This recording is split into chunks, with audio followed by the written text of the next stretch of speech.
Hello everyone, in this video I am going to show you how to unwrap your model using as an example the head of the character that I am making right now, the V from Cyberpunk 2077. The part in particular that we are going to unwrap is the head.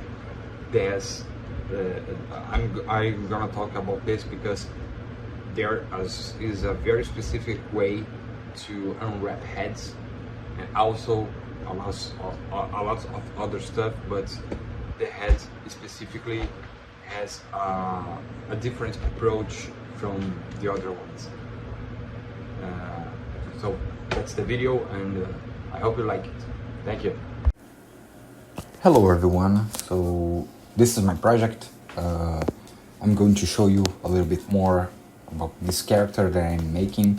You guys are have already seen something about it, on live streams that I've been working on. So yeah, this is it. So I'm making the character V from the game Cyberpunk 2077. Quick disclaimer here for you guys. First of all, I must ask you forgive me about my English. English is not my mother language. For you guys who doesn't know, I am Brazilian. I do speak Portuguese, and since English is not my first language, I don't practice English for a very good time. I don't talk English every single day of my life, and yeah, forgive me about my pronounce if I say something you guys didn't understand. So yeah, that's it. Thank you. Here are some concepts that the official concepts actually from the game. This is the male version, this is the female version, and also the iconic jacket that he used.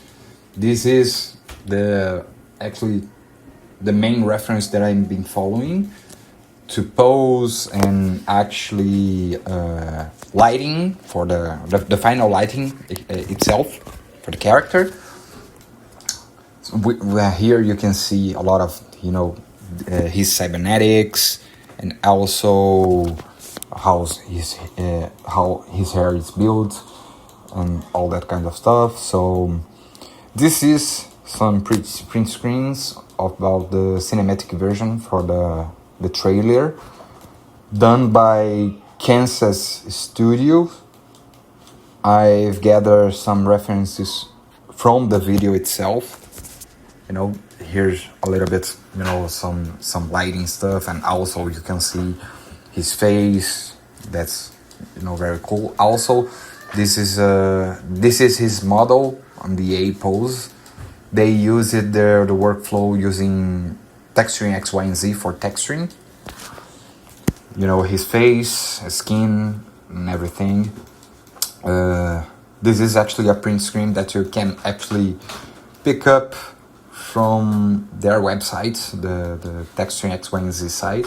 You go for the presentations stuff. Let me see here. You can go to texturing X, Y, and Z here. This is the link that you can get.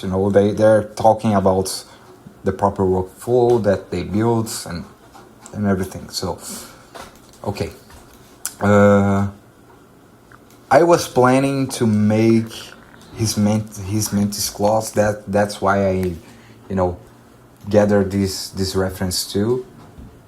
I don't know yet if I'm going to model this, but at least I'll need this reference just to make this cybernetics, only by texturing. This is the gun that he's using. I've already modeled the gun. I've made it the high poly version, and this is the reference for all the for all the jackets, you know, and his clothing. And for now, as you can see, showcasing the high poly version of him. Here's a turntable, so you can see he's already modeled. I've done these clothes using Marvelous Designer and clean up the meshes using 3ds Max and ZBrush for making this. Alright, I'm going to start right now, so this is I'm just putting up the main reference for the head, just to show you the logic how I will cut the UVs. In this video, I'm just making the UVs for the head. So let's do it. I won't show the full wireframe of this model. I've just posted some time ago our reels showcasing the wireframe on my Instagram. Please follow me. The link of my Instagram is in the description. There you can see all the workflow. I'm posting a lot of whips and that kind of stuff on my stories and sometimes on my feed. So let's start. The eyes, I've had already built the proper UVs for both of eyes.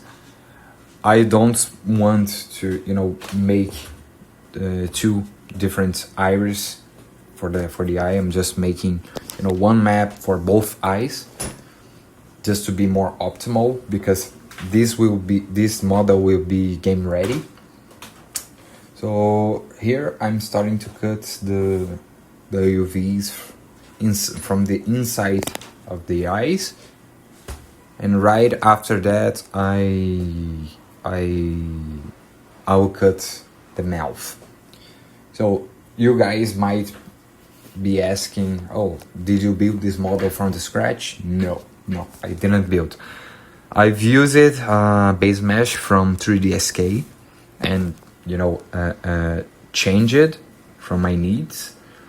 Of course, the base meshes from 3ds has their own UVs, but I didn't want to use their UVs. I wanted to make mine. So I like to make things on my own way. I think that works very well. So I'm just first of all trying to match the size of the map into the UV space, because as you can see, you guys might know that the UV space must have full just must be at least fully occupied from the UV islands. In the ideal way, it shouldn't be gaps inside from that. That's the difficult part, because there are some ways that to make UVs that can create a lot of distortions on the map and that kind of stuff. Like, that's why we use the checker map to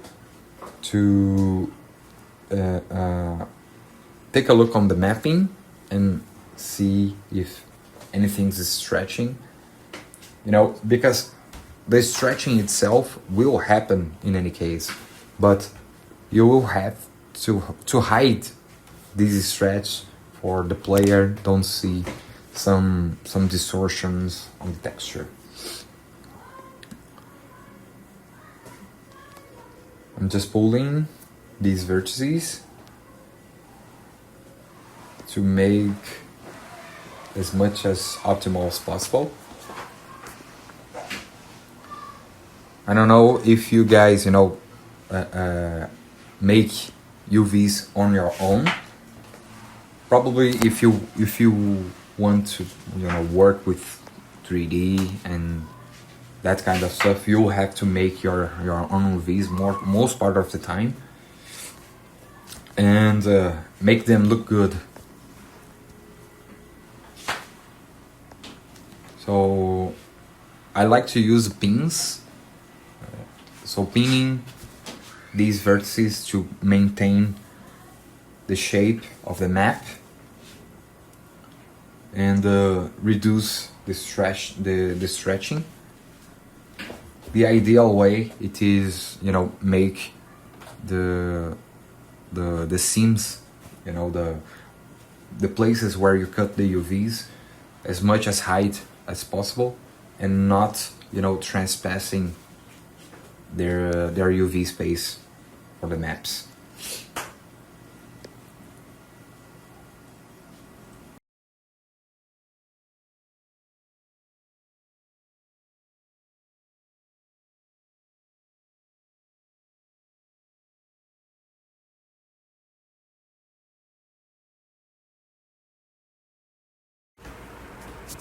So I'm just trying to optimize a little bit the UV space.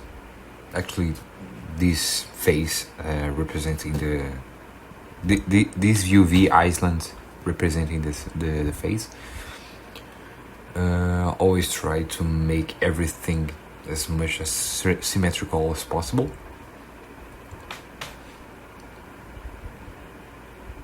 And at this part,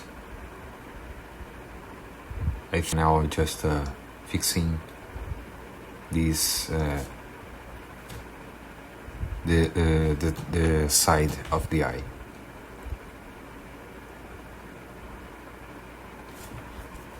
There are some stretchings right on the borders.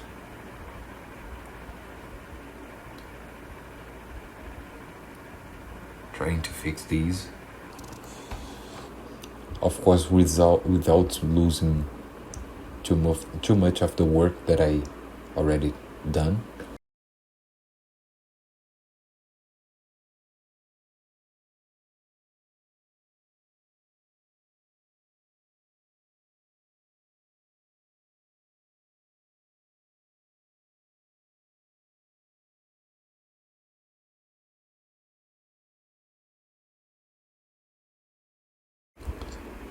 Also, I like to use a lot to make things very much more accurate.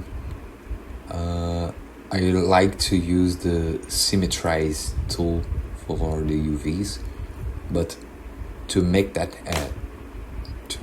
work,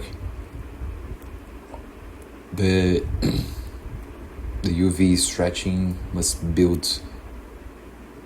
must have to be built like symmetrical.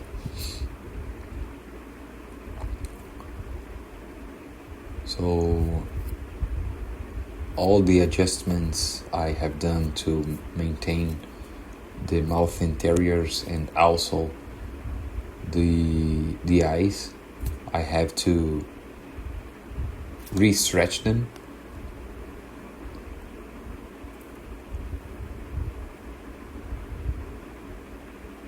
And pull everything back to its place again.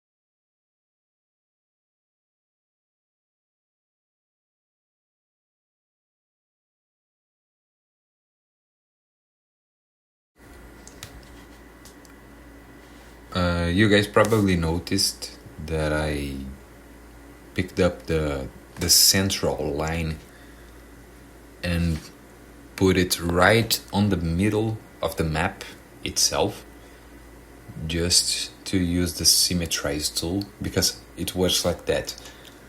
I can make one side perfectly the way that I do if the topology it is the same on both sides, and also if the positioning of the map, the UV island is perfectly centralized, and also the center edge it is also perfectly centralized, I can copy the adjustments that I done in one side to another. That helps a lot to make things work.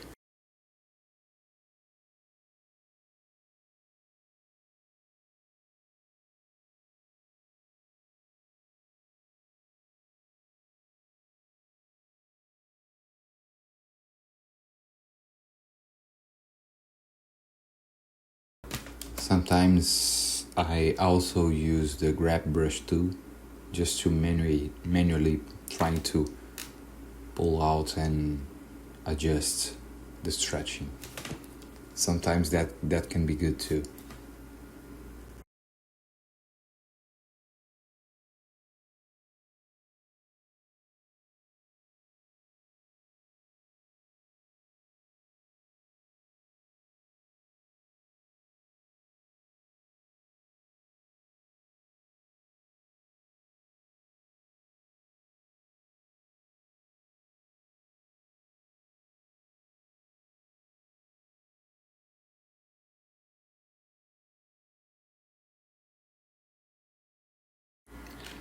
There are some vertices that became a little bit messy on that arrangement that I built. So I'm just trying to rearrange them very in a very organized way, just to maintain consistency. Sometimes that can happen, and that's also part of the job when you are doing UV mapping. And also optimizing the sides to get as don't get so much stretching on the polygons.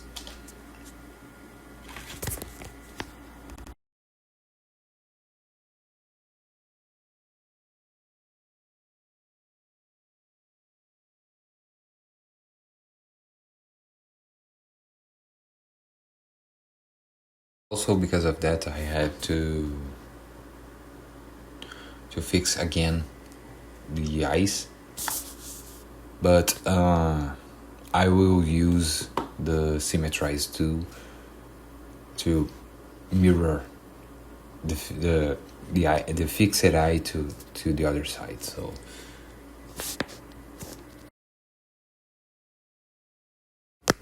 and there you go, Symmetrize the central edge, and just mirror all the adjustments that I built from one side to another.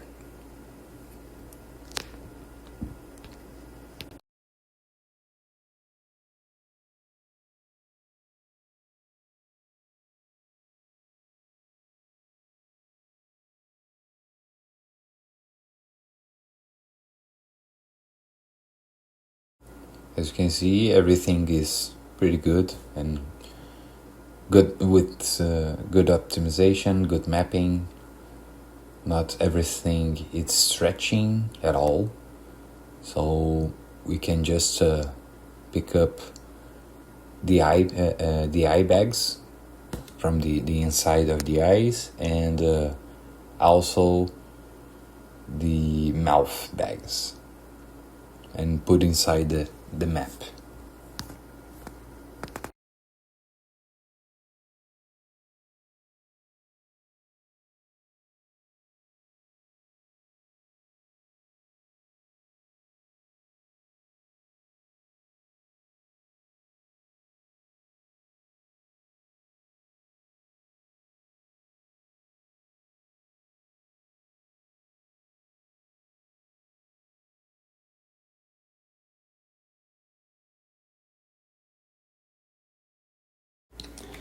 I reviewed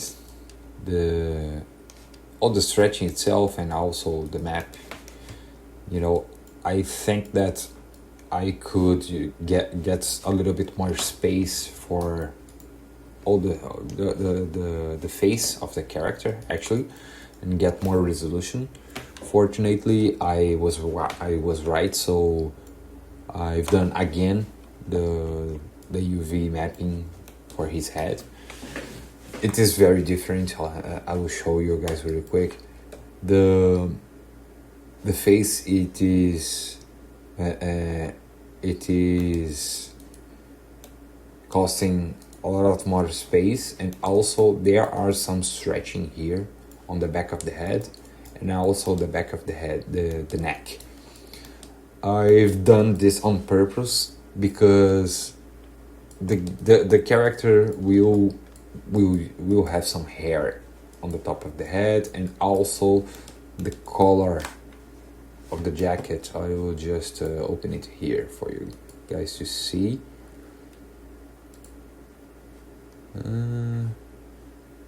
Where is it? Jackets and also t-shirts. Shirts here. So the jacket will be covering basically all of this bottom side, and also there are some angles that you can't really see the stretching here. There are also some stretching on the back of the ears, but unless you want, render the ears and that kind of stuff, and probably if since this is a real-time character for game, I don't think the player will look up on that close of the ears of the character. So yes, I think that it can get a little bit of distortion just to maintain some consistency and also some good resolution for the face of the character. On cinematics, probably the character would be cut off like I don't know, eight UDIMs just for the head. And yes, so that's it. Also the eye bags and the mouth interior bag, it is a lot stretched because I had to reduce a lot of the size of these three UV islands just to occupy just for the head, occupied all over the space of the UV. So yeah, that's it. This is the final version of the model, and I hope you like it. Thank you. If you like this video, please like, share, and subscribe to more content. Thank you very much.